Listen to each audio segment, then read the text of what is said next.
கனியம்மா, நம்ம நாட்டிய கற்களை பற்றி பார்ப்போமா? நாட்டியக்கல்னா என்ன? டான்ஸ் ஆடக்கல்லாமா? அப்படிலாம் இல்லை பாப்பா. நீர்வழி, வான்வெளி, அப்புறம் நாட்டோட எல்லையை குறிக்கிறதுக்கெல்லாம் நாட்டிக்கல் மயில் அப்படிங்கிற ஒரு அளவீட்டு முறையை பயன்படுத்துகிறாங்க. அந்த அளவீட்டு முறையை அறிமுகப்படுத்தினது யாருன்னு கேட்டால் சித்தர் முருகன் தான்.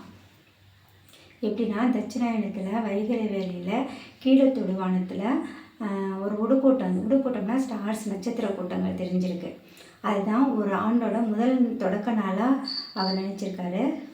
அதே அடுத்த வருஷம் அதே வைகறை வேலையில் தட்சிணாயனத்தில் இந்த உடுக்கூட்டம் தெரியுதா, கீழே தொடுவானத்தில் தெரியுதான்னு பார்த்தாக்கா 24 நிமிஷம் லேட்டாக தெரிஞ்சிருக்கு. அப்போ அதே நேரத்தில் பார்க்கணும் அப்படின்னாக்கா கொஞ்சம் தூரம் தள்ளி போய் பார்த்தாக்கா அதே நேரத்தில் தெரிஞ்சிருக்கு.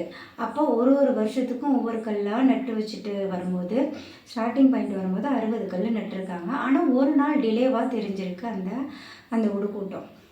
அப்புறம் என்னென்னா, இப்போ ஒரு வருஷத்துக்கு 24 நிமிஷம் லேட்டாக தெரியுது இல்லையா? அப்போ ஒரு நாளைக்கு எவ்வளோன்னு பார்த்தோம் அப்படின்னாக்கா 4 வினாடி. அப்போது அந்த 4 வினாடிக்கும் ஒரு கல்லாக நட்டு வச்சுட்டு 360 வருது. அப்போ 360 × 60 பார்த்தோம்னாக்கா 21,600 நாட்டிய கற்கள் வருது. ஆச்சரியப்படுற விஷயம் என்னன்னு கேட்டால், இந்த மனுஷனோட ஒரு நாளோட சுவாசம் 21,600. அப்புறம் இந்த ஒரு நாட்டிய கல்லுக்கு இடையிலையும் சூரியன் கடக்கிற தொலைவு எப்படின்னு கேட்டாக்கா 4 வினாடி. அப்போது 21,600 × 4ன்னு பார்த்தோன்னா 86,400 வினாடிகள். இது ஒரு நாளோட மொத்த வினாடிகள். புரிஞ்சுதா? புரிஞ்சது. படிப்புனா முனைவர் பாண்டியனையா சொல்லிக் கொடுக்கறது தான் படிப்பு. சரியா? எல்லோரும் தமிழ் சிந்தனையாளர் பேரவை பாருங்கள். நிறைய விஷயங்கள் தெரிஞ்சுக்கலாம்.